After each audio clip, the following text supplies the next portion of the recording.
ప్రైజ్లో దేవుని నామం మహిమకరంగాక. నా పేరు డేవిడ్ రాయ్. వీఎస్ క్లాస్లో 16 రోజులు అడుగుపెట్టిన దేవుని సంకల్పం బట్టి దేవుని పొందాలి. ప్రేయర్ చేసుకున్నాం. స్తోత్రం పరిశుద్ధుడు ప్రేమ తండ్రి, ప్రేమ స్వరూప కృపల దేవ కృపాక్షమ గొప్ప మీకే వేరేది వందాలయ్యా.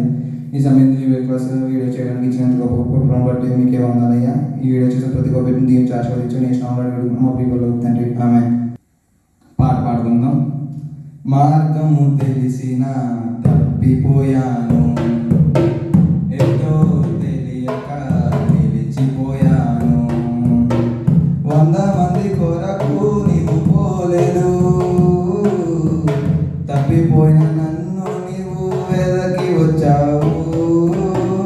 నన్ను నీవు మరువక, నన్ను నీవు విడువక, జాలిగా నన్ను చూస్తూ నిలచిపోయావు. తృణీకరించక, నన్ను త్రోసివేయక, సంద్రాలు దాటి నన్ను చేరుకున్నావు. దేవుని స్తోత్రం. హల్లెలూయా. వాక్యం చెప్పుకుందాం. ఈరోజు టాపిక్ ఏంటంటే దేవుడు మనం స్వస్థపరచాలంటే ఏం చేయాలి. దేవుని ఎంత విశ్వాసం కలిగి ఉంటే స్వస్థత కలుగుతుంది. దేవుని వాక్యం వినే వారికి ఉంటే స్వస్థత కలుగుతుంది. దేవుని ఎంత సాయపడే వారికి ఉంటే స్వస్థత కలుగుతుంది. ఏ తప్పు చేసినా దేవుని ఎంత ఒప్పుకుంటే స్వస్థత కలుగుతుంది. Praise the lord.